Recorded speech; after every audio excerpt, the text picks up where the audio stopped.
time for Tycoons of Small Biz, spotlighting the true backbone of the American economy, the true tycoons of business in America, the owners, founders, and CEOs of small businesses.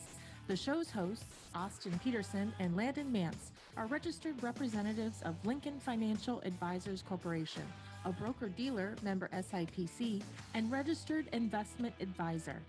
The views expressed by your hosts, Austin and Landon, are not necessarily the views of Lincoln Financial Advisors. Let's lean in as Austin and Landon connect with this week's Tycoons. Good afternoon, Tycoons, and welcome to today's episode of Tycoons of Small Biz. I am your host, Austin Peterson, joined as always by the best co-host in the business, Landon Mance from Las Vegas, Nevada. And we are excited to have in studio with us, or on the show with us today, I should say, Sam Richardson, owner of Las Vegas Therapy. Sam, welcome to the show. Thanks. I appreciate being here. This will be fun. Yeah, we're excited for the conversation. Before we jump in, though, let me just explain real quick. If this is somebody listening to the show for the first time, or even for your benefit, Sam, Tycoons of Small Biz is a radio program and a podcast that's put together by small business owners for small business owners. And the reason that we do this is Landon and I both grew up in entrepreneurial families. We believe strongly in small businesses in our country being the backbone of the American economy. And we want to provide a platform for business owners to come in and tell their story, share advice with other business owners who are out there trying to build these businesses throughout the country.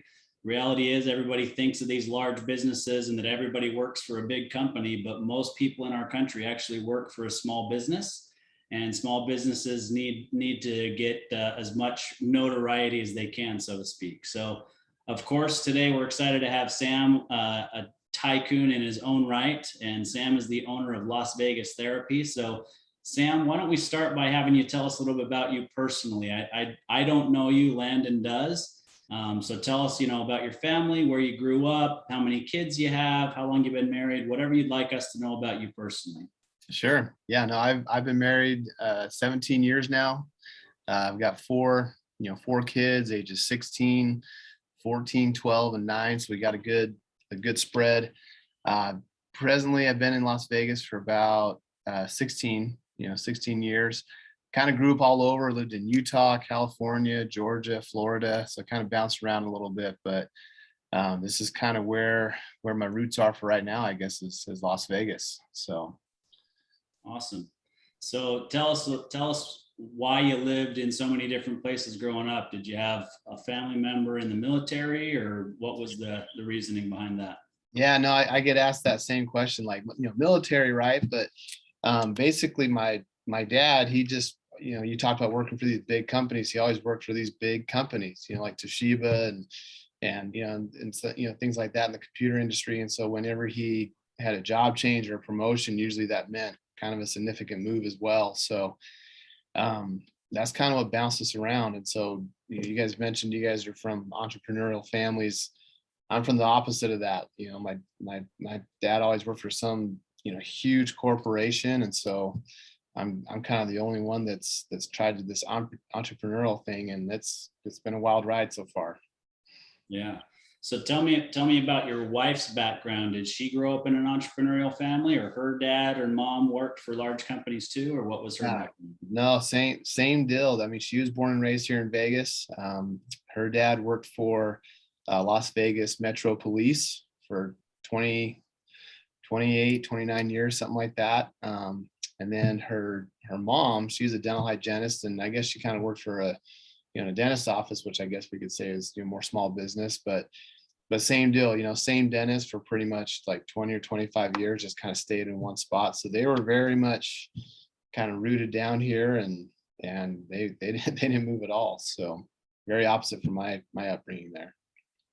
Yeah, my wife was the same way. So my wife's father worked for Ford Aerospace, which is just an aerospace engineering company that was owned by the Ford Motor Company. And he spent a few years before that for a couple of other engineering companies, but he was 26 years at Ford Aerospace. And so, me starting our first business when we had a 9-month-old was very scary for my wife. She was very uncomfortable with the thought of it. You know, her dad had a regular paycheck every 2 weeks or every week, whatever it was then. And now, I mean, I tell people this all the time now, he's been retired since 1989, I believe it was, or 1990. So he's literally been retired longer than he worked there. And still receiving a pension from them. So still receiving a regular paycheck from them. So it was a huge departure for my wife to be okay with that entrepreneurial background. Yeah, no, I get that. I worked for the county for Department of Family Services for about 5 years, and that's just what we did, right? The idea was just get on in the county, stay on for 30 years, live off that pension, you know, till you die, basically. And when I decided to quit working, you know, for the county there, I remember my in-laws just they were like, you know, they kind of, I think they talked to my wife a little on the side. They're like, what's wrong with this guy? You know, does he not get it? Does he not see like all the benefits that come from working for, you know, for the government, for the state there? And yeah, so it's, I get the security. We would always joke around and call it the golden handcuffs, but it's, yeah, I totally see the allure of that security. So yeah. So to ask you a question in a format that you're comfortable with, how does it make you feel, or how did it make you feel to transition from working at the county to starting Las Vegas Therapy? Well, I mean, I guess I need to fill in a little space in between. Like when I stopped working at the county, I worked for other, you know, companies, as it were. It wasn't until 3 years ago that I actually just started, you know, my own company. And so I always was, you know, kind of hoping to piggyback off of the security of somebody else. And so even, you know, so even though I was going from one kind of big company to the next, it was still risky. But yeah, when I finally made this jump of, okay, I'm going to just do it on my own. I mean, yeah, how do I feel? I mean, I felt nervous. I mean, I guess I feel a lot of the same way I do regularly now. Like, like there's some nervousness, there's some anxiety, like, you know, some second guessing, you know, am I doing the right thing, or, you know, am I reinventing the wheel again, you know? But it's, I'm assuming that kind of comes with the territory maybe, but yeah, it was nerve-wracking for sure, you know, especially when I decided to really just kind of do my own thing. Well, I'll make a comment here. So I don't know Austin's wife as well as I know Sam's, but what I do know is that Austin's wife, Robin, is maybe not quite as outspoken as Sam's wife. So I would imagine that you know, the conversation with Sam and his wife, I imagine she might have said something to the effect of, yeah, go ahead and start this. But, you know, if you fail and this doesn't work out, you know, I'm going to do something, you know, insert something here that is some physical pain inflicted upon you. So, yeah, no, she's fiery like that. Yeah, she, if anybody that meets my wife, you know, the quick adjective is outspoken. You know, she's not one to keep quiet on anything there. But yeah, when we decided to kind of make this jump, it was, you know, very similar to what Landon's saying. She's like, yeah, okay, we can do this, but you better figure this out quick. You know, you know, like you're taking the security away. You better, you know, be sure you know what you're doing, or find out, you know, to know what you're doing soon. So right. Right. Yeah, she's an awesome person, but yeah, she's very she's a spitfire for sure. To say the least. Yeah. Yeah. In a really good way though, you know. So yeah, so Sam, talk to us a little bit more about that. So when you worked for these couple different firms, as you were kind of trying to figure some stuff out, obviously what you were doing wasn't working in the sense of, you know, you had some inclinations that you might be able to do things a little bit better, a little bit differently. So walk us through that that process where you were doing what you were doing and you came to the conclusion that, okay, I now am confident that I can start up my own thing and I can do this better, I can do this differently, I can change the model. Like, just kind of walk us through your thought process there. Yeah. So for me, I guess I kind of got to a point where I felt that, you know, the work I was putting in, you know, not just with, you know, how I met with clients and the kind of therapy I was doing, but especially with, more the idea of like bringing new clients in, like bringing in new referrals and everything. I just felt like, the company I was working for, they weren't doing a good job at that at all, and the revenue portion that they were taking just really wasn't, didn't make sense, for how much work they weren't doing for me as it were. I mean, they would do good with, scheduling or billing, but I guess for me, I kind of got to this point where I thought, not that I could do it better than them, but I don't know, like something just clicked one day where I was like, I could do this. I think, I mean, I've been a therapist for 16 years. The first 12 years, I just thought I needed to work for somebody else. It was kind of, maybe this was my upbringing. Like, that's just what you do. My parents didn't ever say one thing ever about potentially owning, a business on their end or talking to us about it. So I just thought, if you get a job, work for someone else and that's it. And so, it's about 4 years ago where I thought like, okay, I think I could do this. And I was able to see enough of behind the scenes of what their marketing stuff was like, what their scheduling and billing processes were like. And I thought, okay, this isn't something, beyond me. I think I could, kind of figure this out, and especially figure it out in a way that I thought would fit best for, just kind of the clients I wanted to see moving forward. And so once I got to that point, I just kind of started, I started down this rabbit hole of trying to start my own business and trying to Google and YouTube and try not to make too many mistakes, which I made plenty of. But there was just this, I remember like there was just like this specific day where it just tipped of like, oh, like it was like this.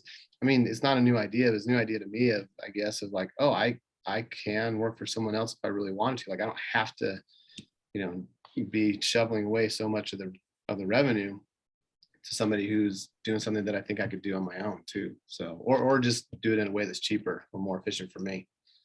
Yeah, right, absolutely. So, all right. So you decided, you came to that conclusion that you were gonna do this. You're gonna start some up. Las Vegas Therapy is born 3 to 4 years ago. So, who are you guys? What do you guys do exactly? Yeah, so we're a group of therapists. We specialize mostly in treating relationships, trauma, and or PTSD. We work a lot with depression, anxiety. Those are kind of like the 4 main reasons most folks will go see a therapist. We also have a niche in working a lot with perinatal mood and anxiety disorders, so like postpartum depression or postpartum psychosis, stuff like that. But so we do that. I'm a training site. I mean, there's myself and a couple supervisors I have hired on that are fully licensed, but of the 16 therapists we have hired on, they're kind of coming on to be able to gain some experience and get some good supervision to kind of help them develop and grow and eventually be fully licensed themselves. We're also an internship site for UNLV, for the Marriage and Family Therapy program. So it's kind of like you got myself and a couple other fully licensed folks, and then a lot of people that are, kind of new, but at the same time, we're able to kind of pick and choose who we bring on. So we've got a really good group. Like I said, it's kind of interesting as we grow. It's also just trying to figure out, okay, how can I grow in the best way, not just for the sake of growing, but growing in a way that matches our mission. But yeah, that's kind of who we are in a nutshell. Like I said, especially with those 4 areas that I talked about, what we want to be really good at. Right. Do you guys do counseling for business partners in the financial services industry? I'm asking for a friend. Yeah. I don't want to name names, but his name is Austin Peterson, right? Yeah, I mean, we do counseling. That's the interesting thing with this kind of job is because we have a mix of the type of clients coming in. A lot of them are insurance, based referrals, but then we have a lot of cash pay also. And so we kind of have a wide range. We have folks that are kind of lower socioeconomic status using Medicaid, to kind of come in. And then on the other end, we've got, some really, kind of more affluent crowd that's able to kind of do more of the cash pay. So yeah, so whether it's financial guys like yourselves, but yeah, we have a pretty wide range of folks coming in here. Gotcha. Well, I got one more question, then I'll pass it back to Austin. I know he's loaded up some good questions for you. Okay. So you talked about kind of coming to the conclusion that you wanted to start this thing, obviously executing, taking action, which was, starting the business.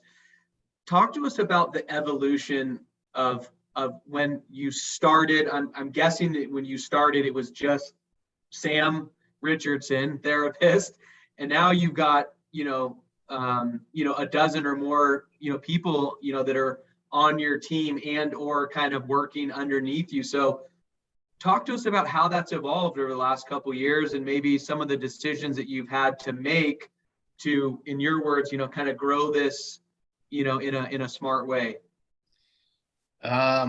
Well, it depends on how you're defining smart. I don't know how smart it's been, but no, you hit the nail on the head. At first, it was just me. When I very first registered with the state, it was just a sole proprietorship, and basically Sam Richardson, and that was it. Like it was just kind of me seeing clients. But then, what I noticed was, especially once I got approved to help people get supervised to become fully licensed, just kind of some interesting opportunities came up to be able to, not just provide supervision, but then to maybe also have people come in and work under me. I mean, once I had a waiting list going, I thought, well, I can send these people out, but maybe I can kind of catch them and, maybe kind of catch some of that revenue too. So as we kind of, as I kind of started to add more folks, I started to, need more office space. And at first I was just in this executive suite, and now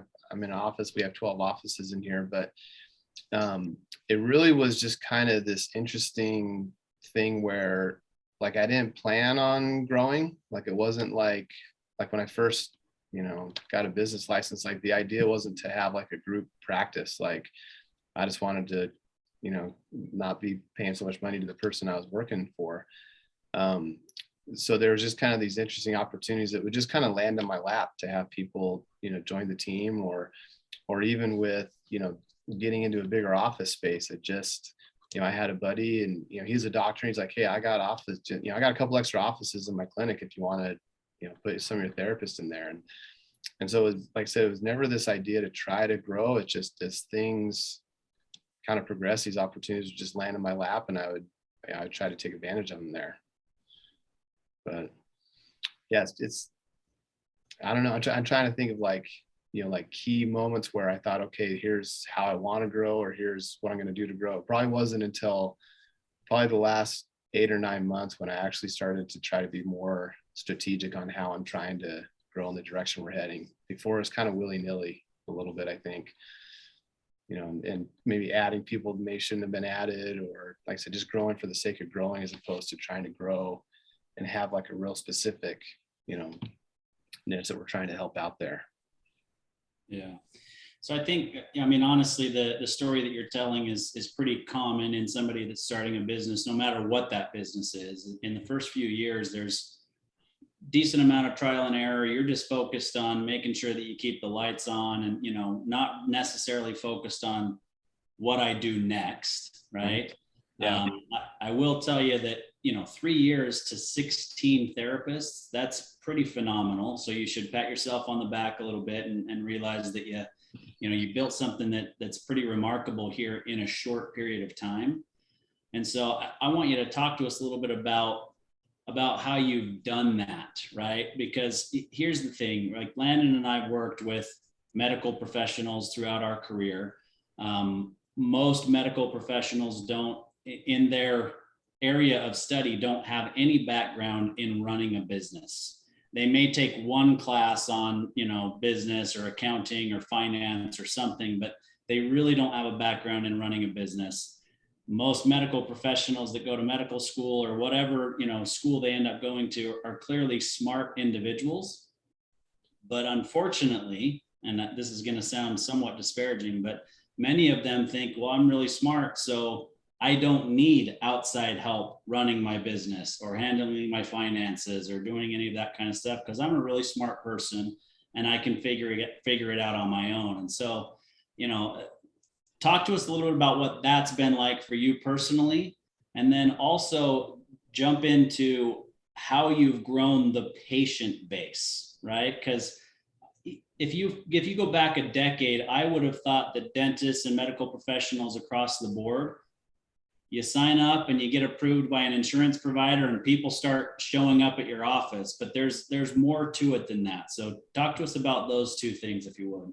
Yeah, no, I agree with you, especially with the idea of like, I'm a smart guy. I mean, I know I'm not the dumbest guy in the room. I know I'm not the smartest guy though either, but yeah,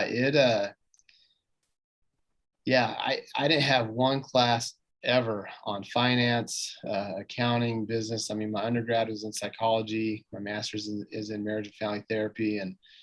And I just had, I really had no idea. I mean, I think one evening, I think I told Landon, I said, man, for someone that owns a business, I really have no business owning a business. Like I'm the last guy that should be trying to do this. Cause I'm just flat out ignorant, as to what, I remember somebody asked me one time, like, well, what's your business plan? Did you write out your business plan? And I was like, what's a business plan? I thought you just, register with the state, get a business license. And like I said, just try to keep the lights turned on, try to make enough money to be able to pay the bills. And that was it. I think just, with the idea of trying to run a business, like I said, for me, it's been a lot of growing pains. Like I said, a lot of reinventing of the wheel. I learned way too late, I think, just the importance of reaching out, talking to people.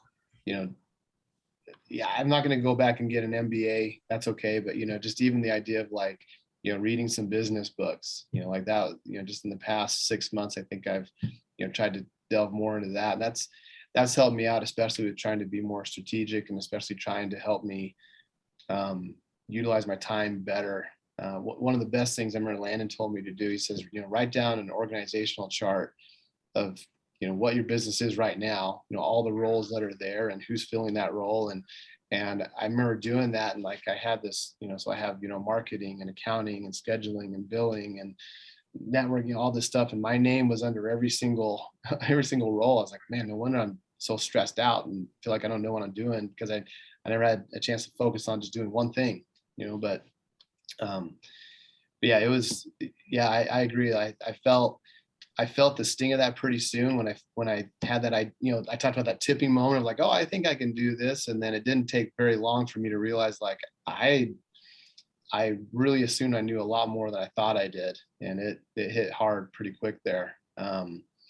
When it comes to a patient base, that's one of those things where it's like the never ending equation, like I'm always trying to figure out, like, okay, how can we, get more clients coming in, that can pay more revenue. I mean, there's the idea, just get on an insurance panel. I mean, we were doing that kind of during the pandemic, when it started, when we decided to try to get credentialed with some insurance companies, and we just had a ton of roadblocks, and just kind of dead ends there. Everyone was on pause because of the whole coronavirus thing. They wanted to just wait to see what they wanted to do there. But that's been really useful though, when it comes to just filling caseloads. Like insurance it's easy. We just get a lot of calls that come in from that.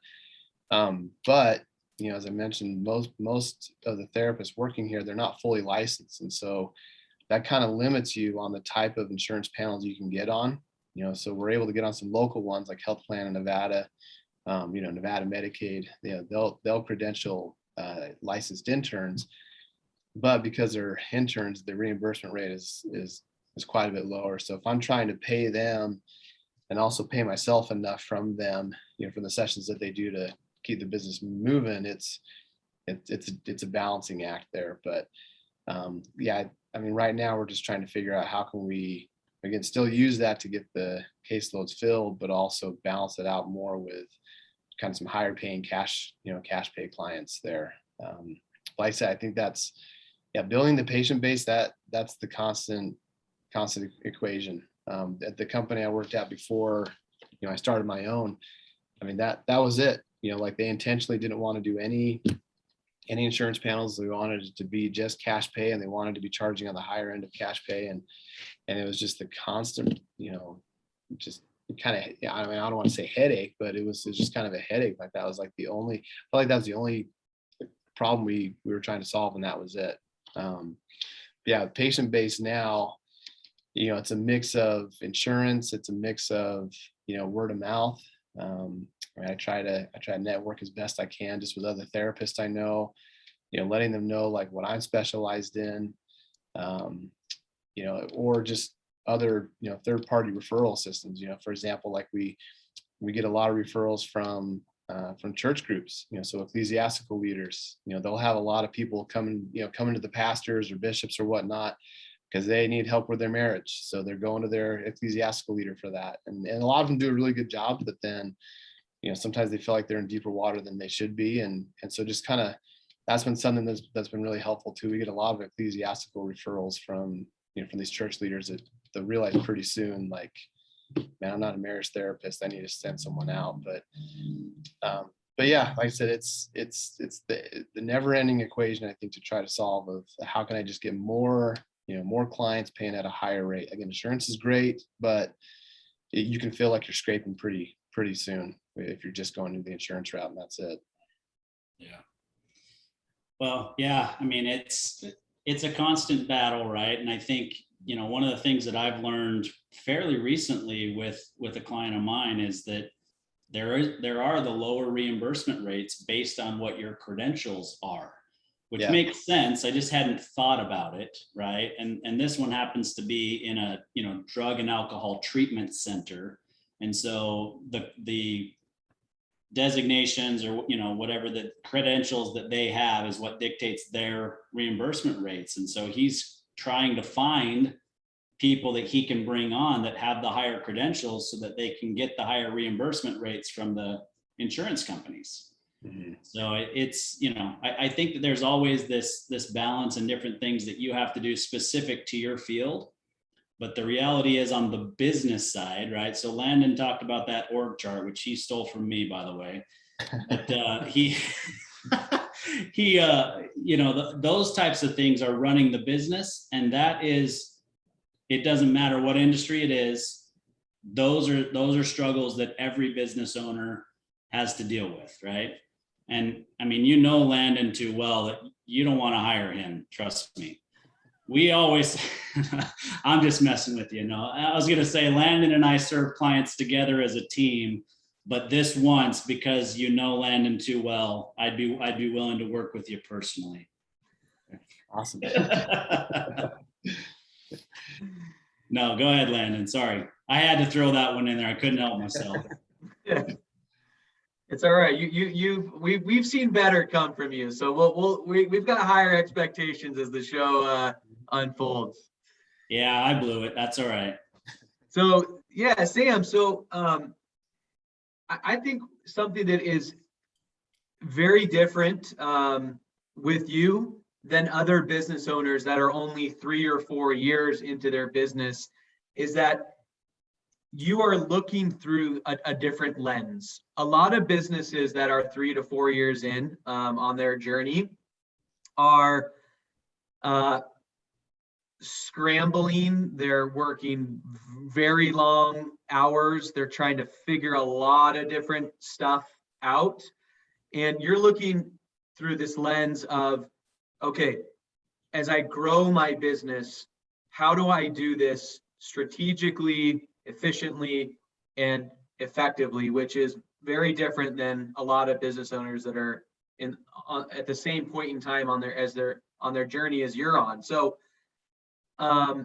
you mentioned some business books that you've read that have kind of helped you to look at things a little bit differently, but kind of help us understand with where you stand today. What are some of the things that you're thinking about strategically with your business as you continue to grow it, over the next couple of years?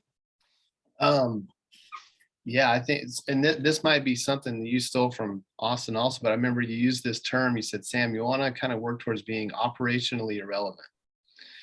Yeah, and that I remember that just like stuck with me. Like it just nailed me. I thought, oh, that's what it is. Like, what's that book, the 80/20 principle, how it says, companies, they make 80% off their revenue off of like just 20% of what they're doing.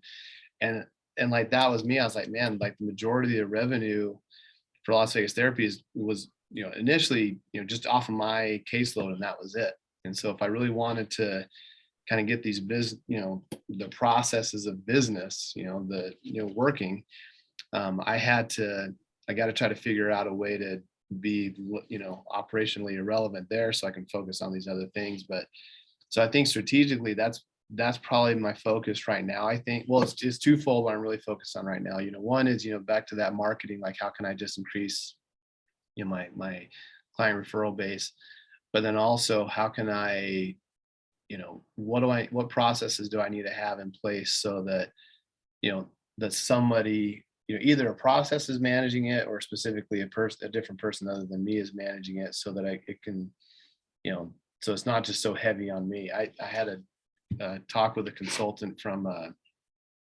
Dave Ramsey, and he kind of said the same thing. They said, hey, we had to figure out how to have non-Ramsey revenue coming in. Like everything was kind of dependent on him, and it kind of matched the pickle I was in. But so yeah, I think strategically moving forward, I'm trying to figure out how can I be operationally relevant, so I can, focus on the, the business side of things and making sure that that's going well. I mean, strategically, like our mission is to really grow and develop like amazing therapists.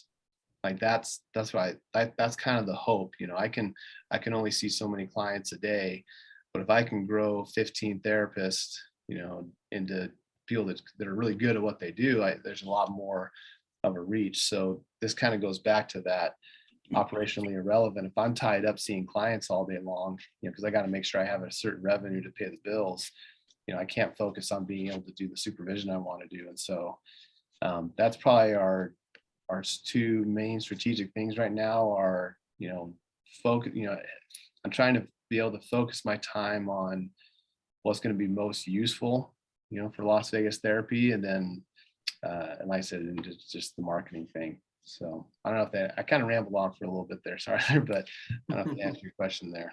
Yeah, right. So if you were to kind of look at how your time is spent right now, what's the breakdown of Sam working in the business as a therapist versus working on the business as the leader, of the business? Oh, it's out of whack for sure. I mean, let's say I have a typical 40-hour work week, I'll spend, 26 of those hours, actually seeing clients, like just my own caseload. I'll spend around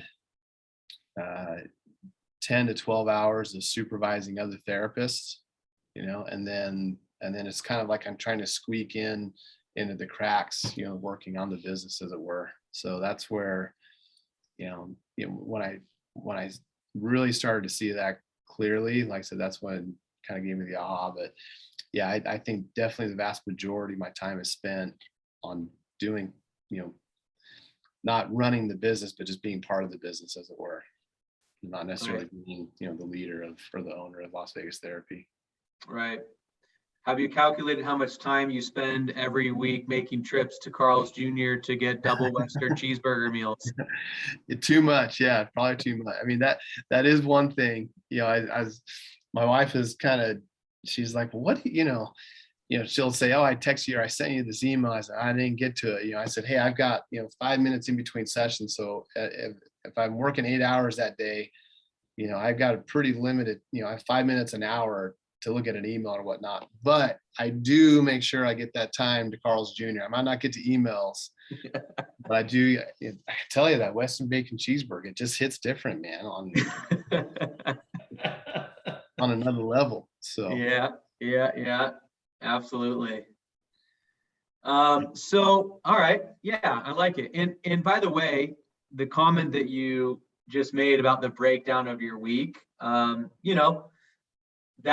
that's very normal. Austin and I fall into that same routine a lot, running our own, business, because we get so tied up serving the clients and working with the clients and working on the cases that we're working on that Sometimes it's just, it's hard to find, no, not find, it's hard to make the time to do some of the strategic activities that that you need to be doing, because you get so caught up in the business. But just having that thought process of this kind of looking at the business through this strategic lens and making decisions, business decisions based on the strategic vision, and then being tactical in how you make those decisions is huge, because you've only got so many hours in a day, and so you have to find, like you said, you got to strike that balance of working in the business versus working on the business. And just to be clear, operationally irrelevant, I stole that from a guy. I'll give him a shout out. His name is Josh Patrick, and he's a guy that's in our industry, but he does a lot of business consulting type of work, and I've listened to his podcast, and I stole a bunch of stuff from my buddy Josh. So shout out to Josh for that term. But yeah, it's something that when I heard that term for the first time too, it was like light bulbs, alarm bells going off, like, okay, I get it now. Yeah, it did. It just stood out. Now, you guys have been asking me questions. Can I ask a question really quick? So when it comes to, right? Yeah, it's a one-way street here, right? Don't put the script on me, Mr. Therapist. That's how I get you, right? That's 3 years of grad school right there. That's the best I got. I guess, part of it, and hopefully there's, another, there's some other, business owner that's kind of the similar boat I'm in. And I'm sure you guys have maybe gotten this question asked a lot when people say, hey, I'm having a hard time finding, that time, or they're not just finding, making that time. What are your go-tos of, like, either, refocus on your vision, or, have it tattooed on your forehead of why you're doing it. Like, what do you guys typically say? Hey, here's why you got to make that time. Like, what tends to stick or work with most folks? You want me to go first? You want to go first, Landon? Yeah, go ahead.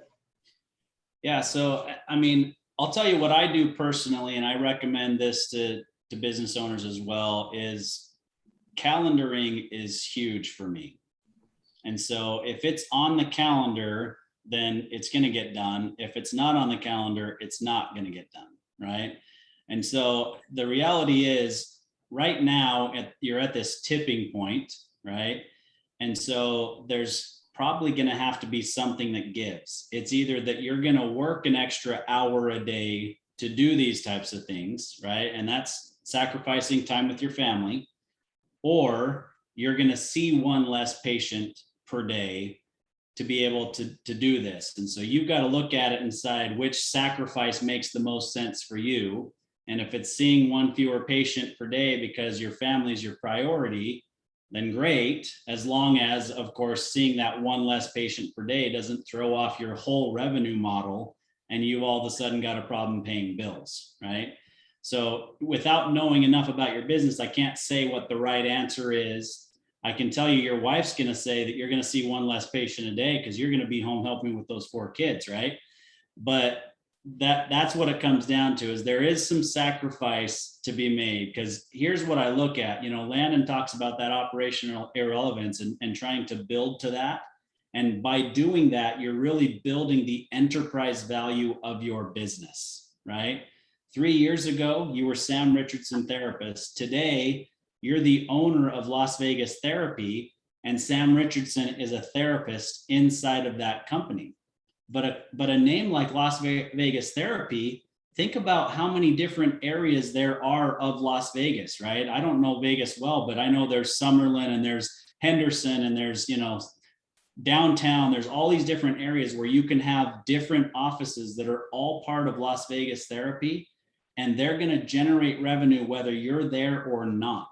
That's where you're building to. And are you willing to make the sacrifice in one way, shape, or form to build that business, rather than, knowing that you're helping more people by doing that, but you got to build the business rather than be the therapist. if that's ultimately what you want to do. Because you can always just back it all down to being just Sam Richardson, the therapist again, generate the same revenue and call it a day. But if you're wanting to build up enterprise value, you got to make that sacrifice and put it in the calendar.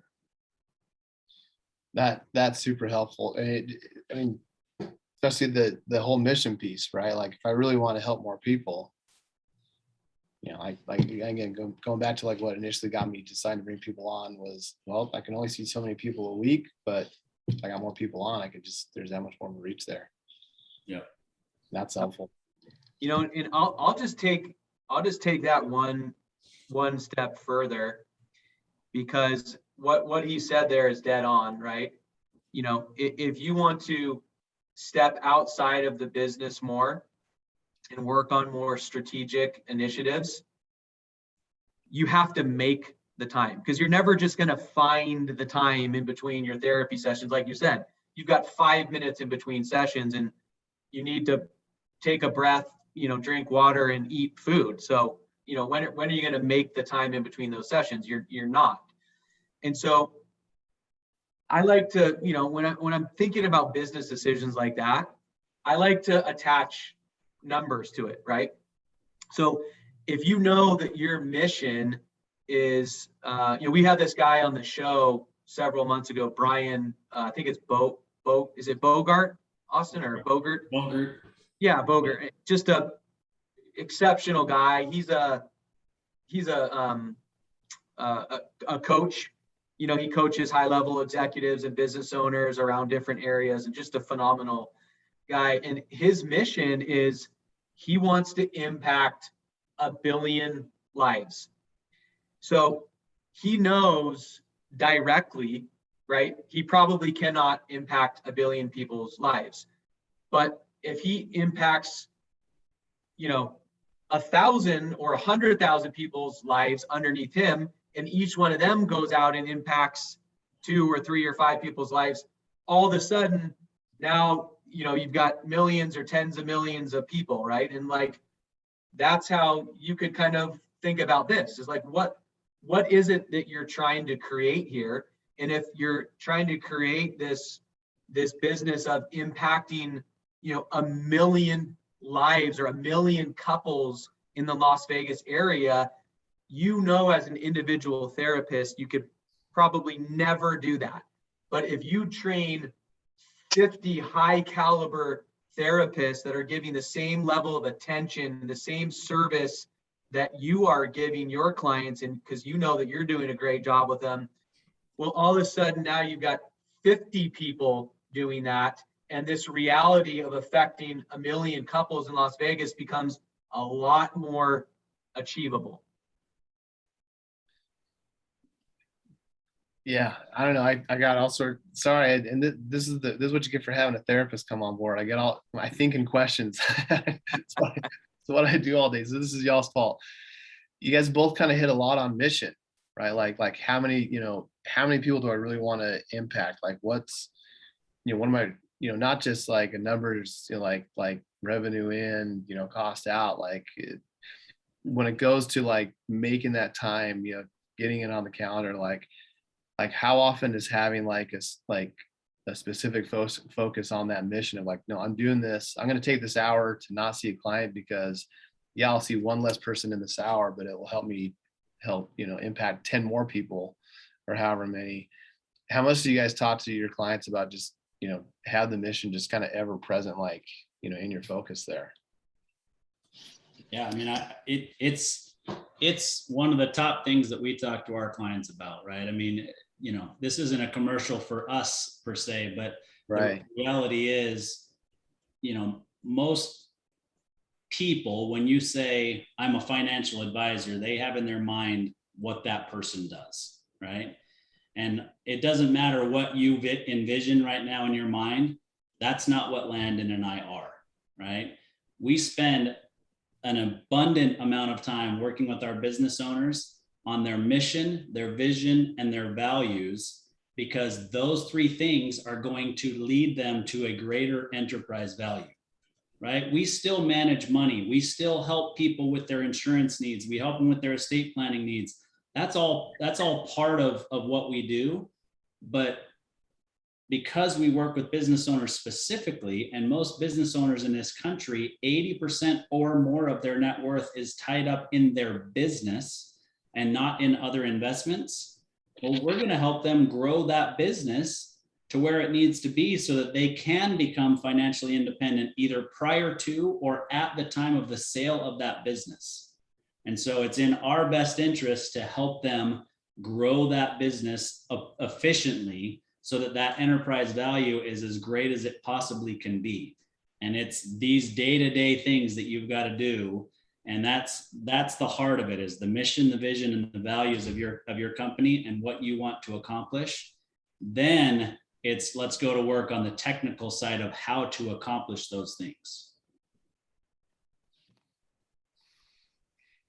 Love it.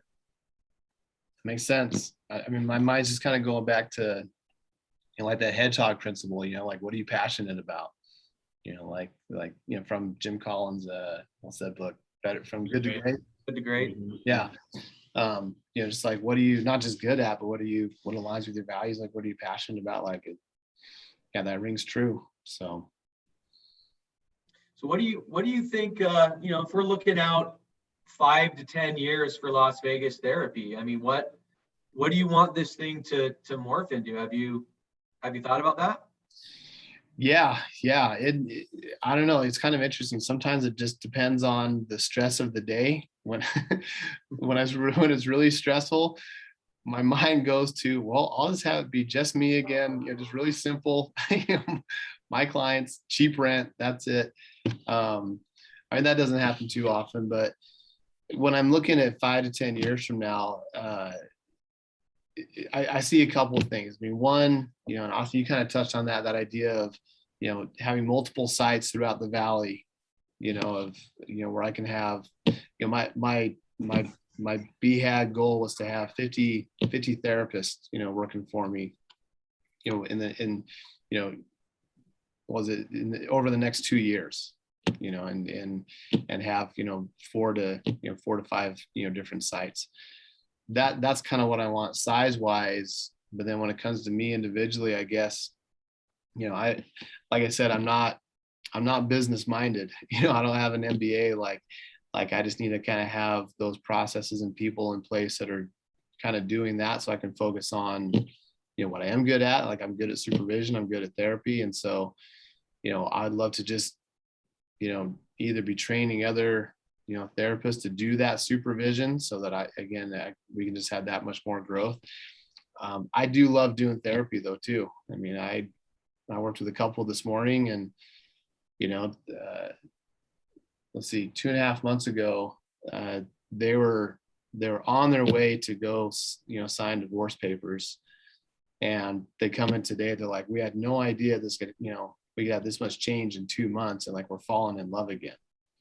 Like that's worth its weight in gold, right there. And so like, I would love to have, just kind of a really robust multi-site, company going where I've got, 10 therapists at each site. But then I would love to just see myself just focusing on just training therapists and just still meeting, with people. And that's the double-edged sword for me. Like, also you talked about, like, I've got to schedule it in, like what's the cost of me taking, not seeing a client. Like, it's, for me, it's like the cost of not seeing the client, but like, I love doing therapy. Like, it's hard for me to not do. Like, it's, I don't know it's not just fun. I just really enjoy it. And so it's hard to, and I don't love business, and probably that's because I just, like I said, I like to reinvent the wheel a lot. So I'm always on the learning curve, but my guess would be I'm not the first person that's kind of expressed that they just like doing their job, and the business strategic side of things just aren't, they're not, it's a foreign nature to me. It's just hard for me to do. Yeah. And honestly, there's not a single right answer, right? Mm-hmm. I mean, whatever's right for Sam is what's right for Sam. And that doesn't, that you could just go back to seeing patients yourself and get rid of all the other headaches if that's what you choose to do. And there's nothing wrong with that. But if you want to build an enterprise and you want to impact more lives than you physically can impact on a weekly basis, then the enterprise is where the focus has to be. And so you've got to make that decision.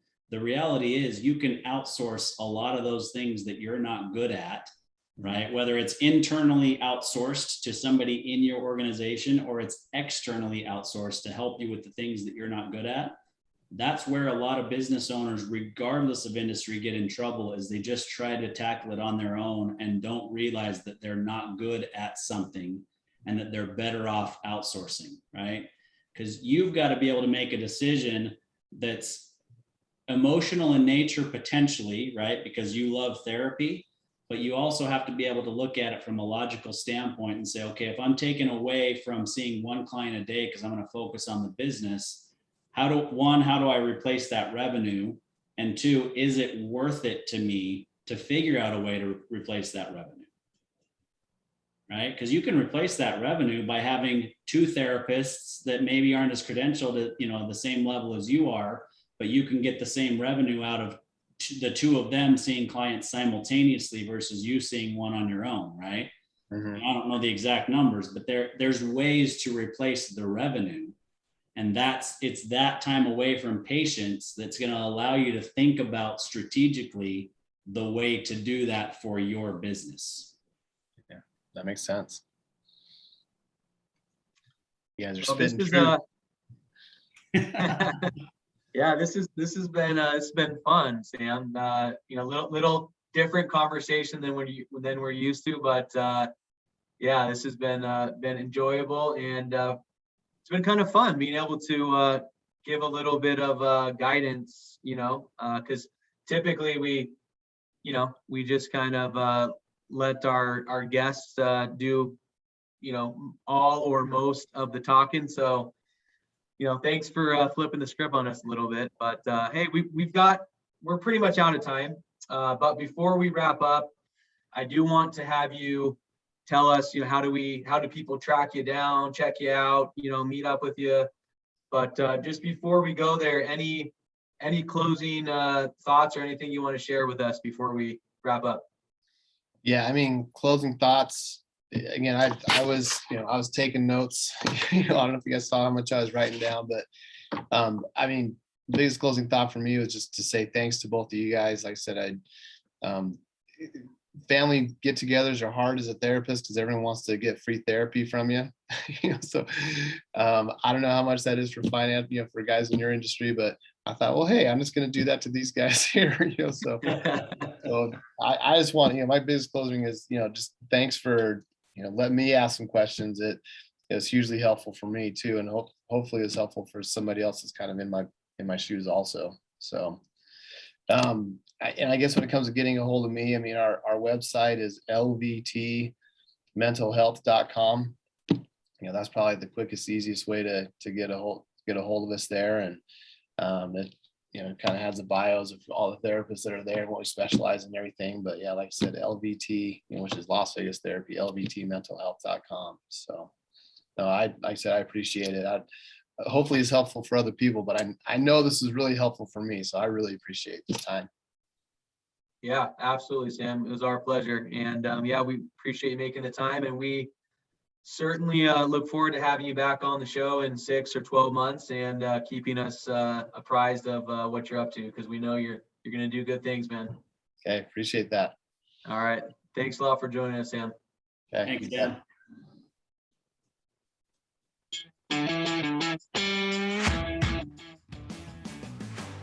You've been listening to Tycoons of Small Biz, proudly hosted by Austin Peterson and Landon Mance. Austin and Landon are comprehensive financial planning professionals specializing in financial, estate, and succession planning for small business owners. Austin and Landon have offices in Scottsdale, Arizona, and Las Vegas, Nevada, and represent clients in 14 states throughout the country. Join Austin, Landon, and the featured Tycoons live every Tuesday at 1 p.m. right here on Business Radio X and your favorite podcast platform.